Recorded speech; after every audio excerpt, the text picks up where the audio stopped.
Radhe Radhe. Hi friends, அனைவருக்கும் வணக்கம். எல்லோரும் எப்படி இருக்கீங்க ஃப்ரெண்ட்ஸ்? நல்லா இருக்கீங்களா? இந்த வீடியோவில் நம்ம ஒடிஷாவோட ஒரு சின்ன கல்ச்சர் விஷயம் பற்றி பேசலாம்.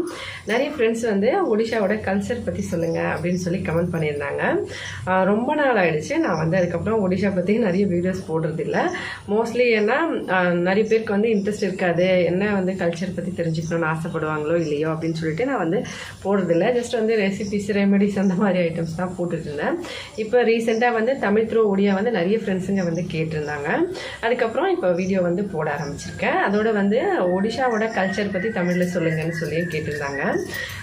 நாங்கள் வந்து கல்யாணம் பண்ணது 2014. இப்போ வந்து எங்களுக்கு கல்யாணம் ஆகி 2 பசங்க இருக்காங்க. ஃபர்ஸ்ட் பையன் வந்து 5ஆம் கிளாஸ் படிக்கிறான், 2வது பையன் வந்து 2ஆம் கிளாஸ் படிக்கிறான். இப்போ வந்து ஒடிஷாலேயே செட்டில் ஆகிட்டோம். கொரோனா டைமுக்கு அப்புறமா தான் வந்து ஒடிஷாவில் வந்து வீடு கட்டிட்டு செட்டில் ஆனோம். ஹஸ்பண்டோட வீட்டில் வந்து என்ன வேலைன்னா, அவங்க கோயிலில் பூஜை பண்ணுறாங்க. சிவபெருமான் கோயில், அதுக்கப்புறம் ருத்ராயணி அம்மனோட கோயில். ஒடிஷாவில் பூரின்ற ஸ்டேட்டில் இருக்கிற வீடு எங்களோட வீடு. ஜெகநாத் சாமி கோயிலுக்கு எல்லாருக்கும் தெரிஞ்சிருக்கும் மோஸ்ட்லி. பூரியில் ஜெகநாத் சாமி கோயில் தான் ரொம்ப ஃபேமஸ். ஒடிஷானாலே ஜெகநாத் கோயில் தான் சொல்லுவாங்க.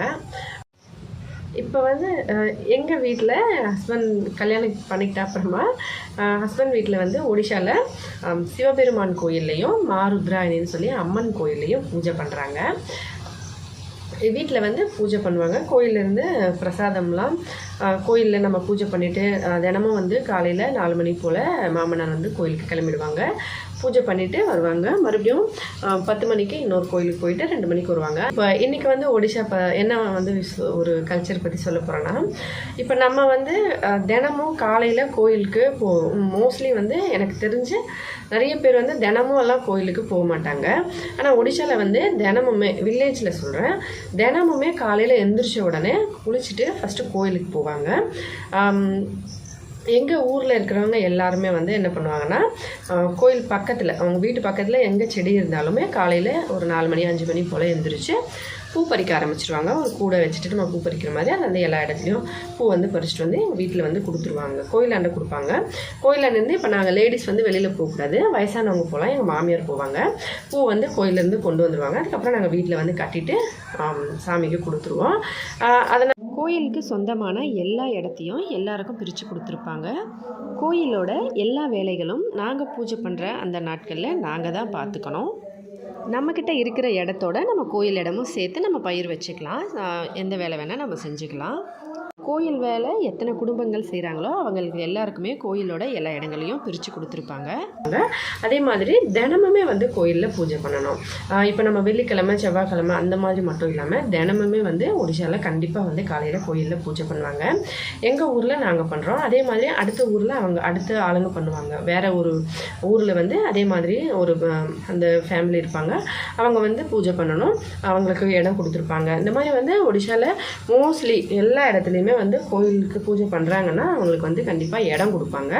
அதோட கோயிலுக்கு இப்போ கோயிலில் வந்து சாப்பாடு செய்கிறாங்க யாராச்சும் அப்படின்னா நம்ம அங்கேயே தான் இருக்கணும். அவங்க வந்து நம்ம இப்படி செய்யுங்க அப்படி செய்யுங்கன்னா அவங்களுக்கு சொல்லணும், அவங்க செஞ்சுப்பாங்க. அதுக்கப்புறம் சாமிக்கிட்ட பூஜை பண்ணும்போது நம்ம வந்து பூஜை பண்ணணும். சாப்பாடு வந்து எல்லோரும் அவங்க இப்போ பிரசாதம் பண்ண சொன்னவங்க அவங்க எடுத்துகிட்டு போவாங்க. அதில் கொஞ்சமாக நம்மளுக்கு கொடுப்பாங்க.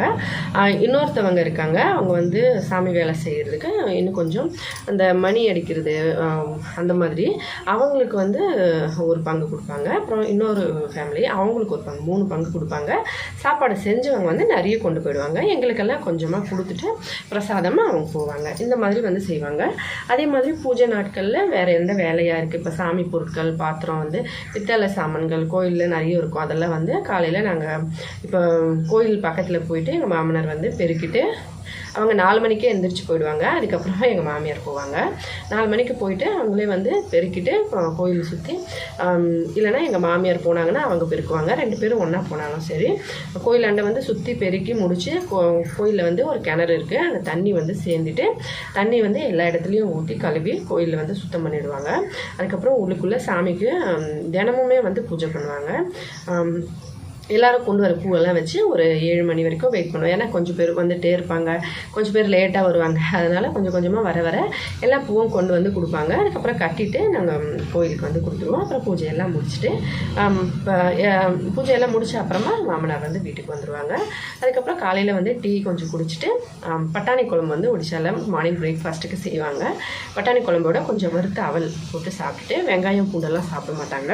காலையில் இது சாப்பிட்டுட்டு மறுபடியும் இன்னொரு கோயிலுக்கு போய் பூஜை பண்ணோம். இந்த மாதிரி எங்கள் வீட்டில் வந்து ஒரு மாதத்தில் ஒரு 15 நாள் வந்து பண்ண வேண்டியிருக்கும். இதே மாதிரி இன்னொரு ஃபேமிலி இருக்காங்க, அவங்களுக்கு வந்து அவங்க வேறு குடும்பம், அவங்களுக்கு ஒரு 15 நாள். ஏன்னா நம்மளே வந்து எல்லாமே பண்ண முடியாது. எல்லாருக்குமே வந்து அது கோயில்னால நம்ம இருக்கிறவங்களுக்கு நம்ம ஃபேமிலி அடுத்த ஃபேமிலி எல்லாருக்கும் கொஞ்சம் கொஞ்சம் நாள் இருக்கணுனால இன்னொரு ஃபேமிலிக்கு 15 நாள். அவங்க ஃபேமிலியில் அண்ணன் தம்பி 3 பேர் இருக்காங்கன்னா அவங்க 5 பேர் வந்து ஒரு மாதத்தில் அந்த மாதிரி வந்து கணக்கு வச்சுப்பாங்க. எங்கள் வீட்டில் வந்து எங்கள் மாமனாரோட அண்ணன் அவங்க தம்பி அவங்க இப்போ பிரிச்சுட்டு அந்த மாதிரி பண்ணால் அவங்க 5 நாள் பண்ண வேண்டியிருக்கும். ஆனால் இப்போ வந்து அந்த மாதிரி பிரிக்கலை, எங்கள் மாமனார் தான் பண்ணிகிட்ருக்காங்க. எல்லோரும் வந்து எங்கள் மாமனாரையே பண்ண சொல்கிறாங்க. அவங்க இன்னும் பூஜை பண்ணுறதுக்கு வரலை. சின்ன மாமனார் இருக்காங்க, அவங்க வந்து இன்னொரு ஊரில் போயிட்டு பூஜை பண்ணுறாங்க. இந்த கல்ச்சர் வந்து ஒடிசாவில் எல்லா ஊர்லேயுமே இருக்குங்க. கிராமத்தில் இல்லாமல் மோஸ்ட்லி சிட்டியில் கூட இந்த மாதிரி ஒரு கல்ச்சர் இருக்குது.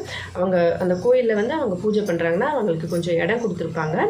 இல்லைன்னா ரொம்ப சிட்டியாக இருக்கிற இடமெல்லாம் பக்கத்தில் இல்லைன்னா அவங்களுக்கு இடத்த வந்து கிராம பகுதியில் வந்து கொடுப்பாங்க. அப்படி இல்லைன்னா மாதம் சம்பளம் மாதிரி காசு கொடுக்காம எல்லார் வீட்லேயும் வந்து அரிசி அந்த மாதிரி எல்லாம் கொடுப்பாங்க. ஏதாவது வந்து கண்டிப்பாக கொடுப்பாங்க. தினமும் காலையில் எந்திரிச்ச உடனே அவங்க வந்து அந்த கோயிலுக்கு பூஜை பண்ணணும் அப்படின்னு ஒரு ஃபேமிலியே இருப்பாங்க. அவங்களோட வழியாக அவங்க பசங்க அந்த மாதிரி வந்து பண்ணுவாங்க. ஆனால் கண்டிப்பாக வந்து காலையில் தினமுமே கோயிலில் பூஜை பண்ணுவாங்க. சின்ன கோயிலாக இருந்தாலும் சரி, பெரிய கோயிலாக இருந்தாலும் சரி. எங்கள் ஊரில் இருக்கிற அம்மன் கோயிலும் சின்ன கோயில் தான். நான் நிறைய வீடியோஸில் காமிச்சிருப்பேன், நீங்கள் பார்த்துருப்பீங்க வ்ளாக்ஸ்லாம். சிவபெருமான் கோயில் 2 கோயிலே வந்து எங்கள் மாமனார் இப்போ பூஜை பண்ணுறாங்க. அப்படின்னா இப்போ எங்களுக்கு 5 நாள் வந்து பாலி இருக்குது. மறுபடியும் இன்னொரு இப்போ ஒரேடியாக 15 நாள்னால் ஒரேடியாக 15 நாள் பண்ண மாட்டாங்க. ஒரு 5 நாள் ஃபஸ்ட்டு, அதுக்கப்புறம் அவங்களுக்கு இன்னொரு ஃபேமிலிக்கு ஒரு 5 நாள், மறுபடியும் எங்களுக்கு இன்னொரு 5 நாள், இல்லைனா எங்களுக்கு மறுபடியும் 10 நாள், அந்த மாதிரி ஒரு கணக்கு மாதிரி வச்சுப்பாங்க. நீங்கள் வந்து இந்த நாளில் செய்யணும், நாங்கள் அந்த நாள் அந்த மாதிரி. அதுக்கப்புறமா வந்து தினமும் கோயிலில் வந்து சாப்பாடு செய்வாங்க, தினமுமே செய்வாங்க. இப்போ நாங்கள் ஒரு ஃபேமிலி இருக்கோன்னா எங்களை மாதிரி எத்தனை ஃபேமிலி இருக்காங்களோ அதுக்கப்புறம் இன்னொரு இப்போ இந்த சாமிக்கு பூஜை பண்ணுற இன்னொரு ஃபேமிலி இருக்காங்க, நாங்கள் இந்த மாதிரி எல்லாருமே வந்து ஒரு 5 நாள் வந்து வீட்டில் இருந்து அரிசி, காய்கறி, பால் இதெல்லாம் வந்து கொண்டு போய் கொடுக்கணும். கோயிலில் வந்து சாதம் பண்ணி பிரசாதம் பண்ணுவாங்க. சாயங்காலம் அதே சாதத்தை இன்னொரு பிரசாதம் பண்ணுவாங்க. இந்த மாதிரி பண்ணுறதுக்கு நாங்கள் வந்து 5 நாளைக்கு கொடுக்க வேண்டியிருக்கோம். இன்னொரு ஃபேமிலி 5 நாளைக்கு, இன்னொரு ஃபேமிலி 5 நாளைக்கு, அதே மாதிரி எல்லா குடும்பத்துலேயும் 5 நாள் அந்த மாதிரி பண்ணால் கிட்டத்தட்ட ஒரு 3-4 மாதம் கழித்து எங்களுக்கு மறுபடியும் வந்து அந்த மாதிரி. ஏன்னா அவ்வளோ ஃபேமிலிஸ் இருக்காங்க பூஜை பண்ணுறதுக்கு கோயில், எங்கள் ஊரில் கோயிலில். மற்றபடி எல்லா ஊர்லேயும் அதே மாதிரி ஆளுங்க இருப்பாங்க. உங்களுக்கு கடவுள் பக்தி இருந்தால் கண்டிப்பாக முழு மனசோடு கும்பிடுங்க. நீங்கள் எந்த சாமியை கும்பிட்டாலும் சரி, எம்மதமும் சம்மதம்னு நினைக்கிறவங்களாக இருந்தாலும் சரி, எல்லாத்துக்கும் வந்து ஒரு நம்மளுக்கு அந்த வாய்ப்பு கிடைக்குது சாமிக்கு பூஜை பண்ணுறதுக்குலாம் மிஸ் பண்ணாமல் கண்டிப்பாக பூஜை பண்ணுங்கள். சந்தோஷமாக சேஃபாக பத்திரமா வருங்க. இதே மாதிரி இன்னும் நிறைய கல்ச்சர் பற்றி தெரிஞ்சுக்கணுன்னா கமெண்ட்ஸில் சொல்லுங்கள், இதுக்கப்புறம் அப்லோட் பண்ணலாம். இல்லையா சாப்பிட்டு சந்தோஷமாக சேஃபாக பத்திரமா வருங்க. அடுத்த வீடியோவில் பார்க்கலாம். நன்றி, வணக்கம்.